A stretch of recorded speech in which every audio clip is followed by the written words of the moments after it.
अस्सलाम वालेकुम, बिस्मिल्लाहिर्रहमानिर्रहीम। Lecture number 3। आज हम लेक्चर नंबर 3 में फर्स्ट ईयर फिज़िक्स की chapter number 1 measurements, error and uncertainties and significant figures, जो हमारे पास दो टॉपिक्स हैं, इनको हम कवर करेंगे। सो विदाउट वेस्टिंग टाइम हम चलते हैं हमारे टॉपिक की तरफ। व्हाट इज़ एरर, एरर क्या होता है, इसको हम डिस्कस करेंगे, इसकी टाइप्स और एक्सप्लेन करेंगे। ये हमारे पास पेपर में फर्स्ट ईयर की बुक में एज अ शॉर्ट क्वेश्चन होता है, तो हम इसको एज अ शॉर्ट और एमसीक्यूज ही प्रिपेयर करेंगे। और first chapter paper point of view से देखा जाए तो इसमें ऑलमोस्ट एमसीक्यूज और शॉर्ट क्वेश्चन होते हैं, तो इंशाल्लाह हम उसी हिसाब से इसको प्रिपेयर करेंगे।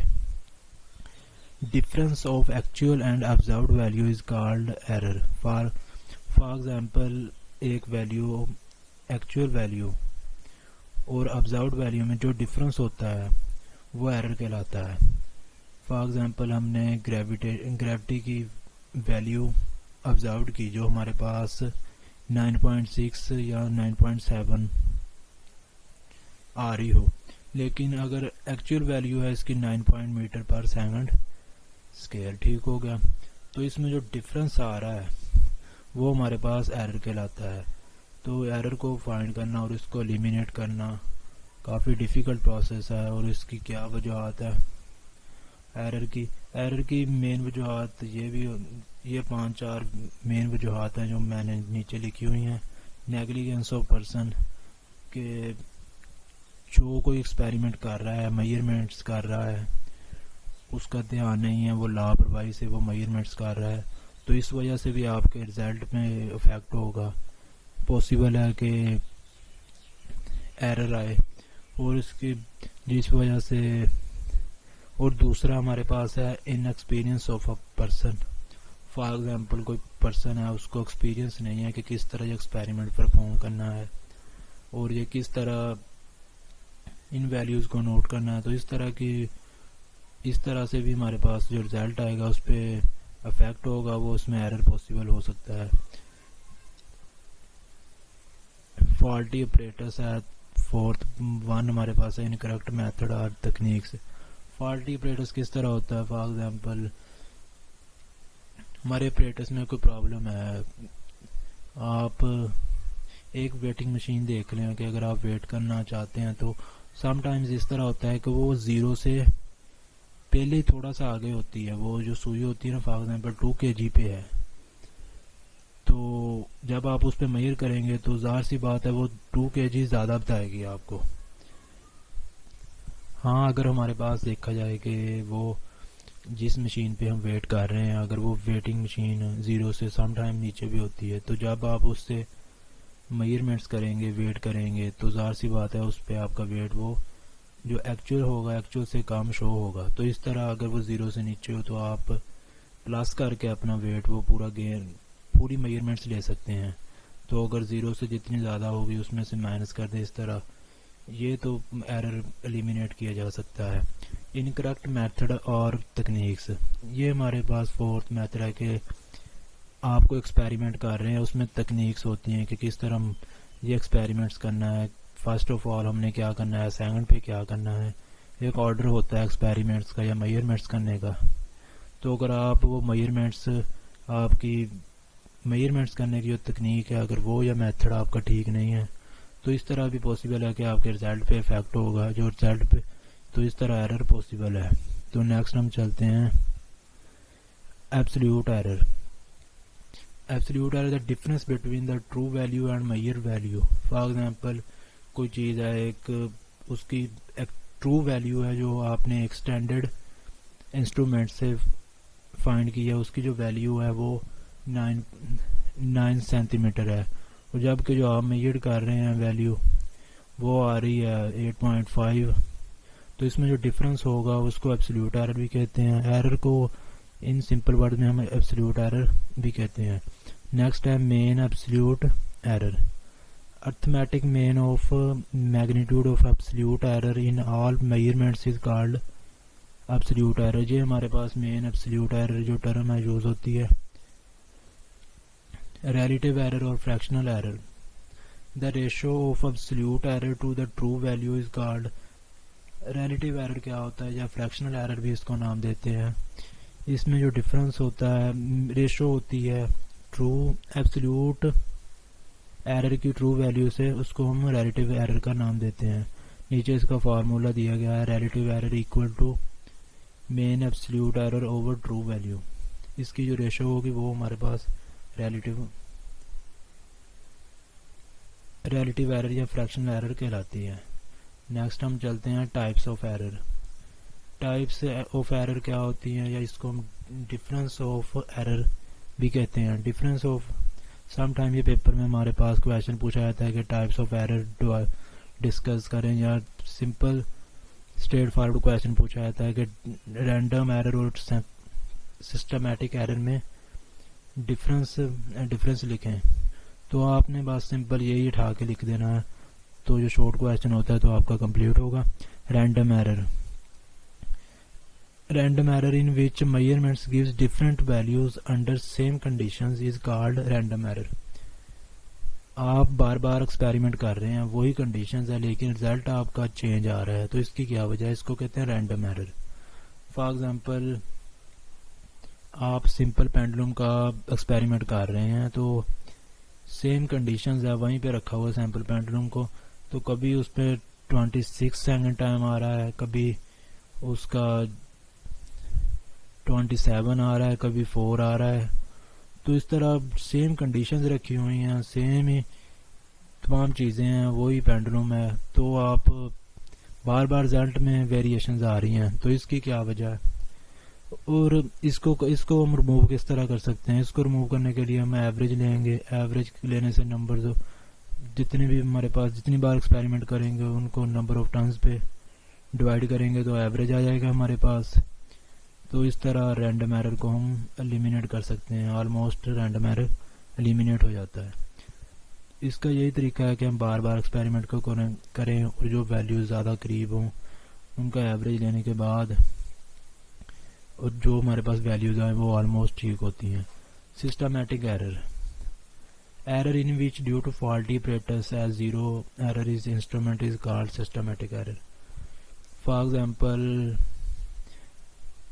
एरर जो फॉल्टी apparatus की वजह से होता है, या ज़ीरो एरर भी उसको कहते हैं हम, इंस्ट्रूमेंट की वजह से, उसको हम सिस्टमैटिक एरर कहते हैं.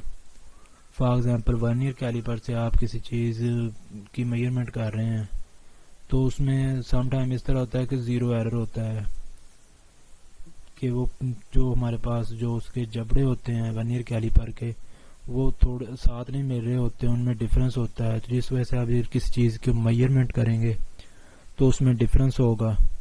तो इस तरह इसको ज़ीरो एरर का नाम देते हैं. ज़ीरो एरर पॉजिटिव भी हो सकता है, नेगेटिव भी हो सकता है. ज़ीरो एरर पॉजिटिव उस वक्त, और इसको हम सिस्टमैटिक एरर को ख़त्म करने के लिए इसमें हम प्लस या माइनस जिस हिसाब से भी हमारे इंस्ट्रूमेंट में एरर हो करने से सिस्टमैटिक एरर को ख़त्म कर सकते हैं. नेक्स्ट है हमारे पास और significant figures. In any measurements, the accurately known digits, fast doubtful digits are called significant figures. कोई भी वैल्यूज़ है अगर हम मेजरमेंट करते हैं, फॉर एग्जांपल 3.457, तो इसमें जो फर्स्ट राइट हैंड साइड पे एक जो फर्स्ट फिगर होगा वो डाउटफुल होगा, उसमें हमें डाउट होगा कि ये क्लियर है या नहीं. बाकी जो फर्स्ट 3-4 हमारे पास होंगे डिजिट्स वो एक्यूरेटली होंगे. इन जो दोनों का जो प्लस होगा वो हमारे पास होते हैं सिग्निफिकेंट फिगर्स.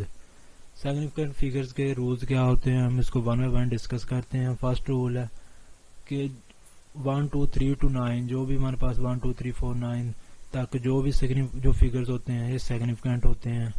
ज़ीरो सिग्निफिकेंट हो भी सकता है, नहीं भी होता.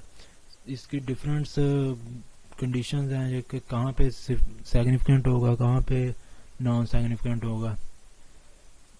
फॉर एग्जाम्पल अगर हम कोई वैल्यू लिख रहे हैं, अगर सेंटर में ज़ीरो आ रहा है, जिस तरह फॉर एग्जाम्पल 102 लिखा हुआ है, तो इसमें सेंटर में ज़ीरो आ रहा है, तो यहाँ पे ये सिग्निफिकेंट होगा. या 1.03 यहाँ पे भी ये सिग्निफिकेंट होगा.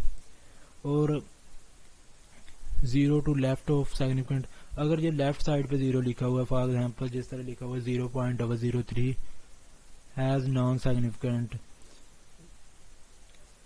बिकॉज यहाँ पे अगर आप 0 ना भी लगाएं तब भी 0.003 वैल्यू हमें समझ आएगी कि यहाँ पे जो 0 होगा वो नॉन सिग्निफिकेंट होगा। और जो 5 रूल है हमारे पास, 0 टू राइट ऑफ सिग्निफिकेंट में are not be significant in dimension 0 to right side. अब देखें जो डेसिमल सिस्टम होता है, डेसिमल सिस्टम में 0 राइट साइड पे सिग्निफिकेंट होता है। तो 6 हमारे पास है साइंटिफिक नोटेशन। साइंटिफिक नोटेशन में अगर हम देखें तो वहाँ पे जो 0 होता है वो भी हमारे पास सिग्निफिकेंट होता है। तो नेक्स्ट है हमारे पास rules for rounding off a number, कि नंबर्स को किस तरह जब राउंड ऑफ करते हैं। फॉर एग्जांपल अगर आपने एक वैल्यू ली है, जिस तरह एग्जांपल है 3.23, तो अगर आप इसको राउंड ऑफ करना चाहते हैं तो वैल्यू को छोटा करना होता है। तो इसको किस तरह करते हैं, इसका क्या रूल्स हैं। फॉर एग्जांपल समटाइम आप कैलकुलेटर पे कोई वैल्यू लेते हैं तो वो इस तरह आती है 4.4457। तो इस तरह जो बहुत ज़्यादा लंबी वैल्यू हो जाती है तो इस तरह लिखना भी मुश्किल होता है, तो हम इसको राउंड ऑफ करते हैं। राउंड ऑफ करने का क्या रूल है, अगर तो फर्स्ट डिजिट है, फर्स्ट रूल है हमारे पास, first right hand side digit 5 से कम है तो हम second last from right side, हम इसको चेंज नहीं करेंगे, वैसे ही बस लिख देंगे। जिस तरह 3.23 है, लास्ट पे 3 आ रहा है, 5 से कम है तो हम इसको वैसे ही 3.2 लिख देंगे। तो अगर लास्ट सेकंड है, अगर लास्ट राइट साइड पे जो लिखा हो वो हमारे पास बड़ा हो या 5 हो तो हम इसको चेंज करेंगे। 3.56 है तो यहाँ पे एंड पे 6 आ रहा है तो इसको जब राउंड ऑफ करेंगे तो जो सेकंड लास्ट होगा फ्रॉम राइट साइड 3.6 लिखेंगे, उसको एक इंक्रीज कर देंगे। और यहाँ पे जो तीसरा रूल है ये इम्पोर्टेंट है थोड़ा सा, ये आपको गौर से सुनना पड़ेगा कि अगर कोई वैल्यू आप मेजर करते हैं, फॉर एग्जांपल 3.57 आ जाती है वैल्यू हमारे पास, एंड पे 5 आता हो, तो इसके दो टाइप्स हैं कि किस तरह आप इनको राउंड ऑफ करेंगे। अगर तो एंड पे 5 हो और उसके जो सेकंड लास्ट हो अगर तो वो आड हो फिगर, तो हम इसको राउंड ऑफ करते वक्त जो सेकंड लास्ट होगा उसको इंक्रीज करेंगे, और जो सेकंड लास्ट हो, और अगर एंड पे हमारे पास 5 हो और इससे जो सेकंड लास्ट हो वो फिगर इवन हो तो हम इसको चेंज नहीं करेंगे, वैसे ही जैसा था वैसे ही लिख देंगे। नेक्स्ट है हमारे पास इम्पोर्टेंट रूल। एक इम्पोर्टेंट रूल है कि किस तरह डिवाइड एंड इनको मल्टीप्लाई करते हैं। इन मल्टीप्लाइंग और dividing number, keeping a number of significant figures in the product और quotient not more than contained in the factor containing least number of significant figures. इसे आप देख लीजिएगा। नेक्स्ट हम मूव करते हैं एडिशन और सब्सट्रैक्शन ऑफ सिग्निफिकेंट फिगर्स। तो हमारे पास दो वैल्यूज हमने नोट की हैं, अब उनको हम एडिशन करना चाहते हैं या एडिशन करना चाहते हैं, किस तरह करेंगे, या सब्ट्रैक्ट करना है। फॉर एग्जांपल यहाँ पे हमारे पास 3.325 प्लस 12.5 है, तो इसको जब हम एडिशन करेंगे इनकी तो हमने पॉइंट के नीचे लिखना है। ये नहीं है कि यहाँ पे आप जिस तरह सिंपल एडिशन करते हैं उस तरह नहीं करनी है आपने, इसका एक स्पेशल रूल होता है कि आप पॉइंट के नीचे लिखेंगे, लिखने के बाद जो हमारे पास वैल्यू आएगी 4.825 आ जाएगी।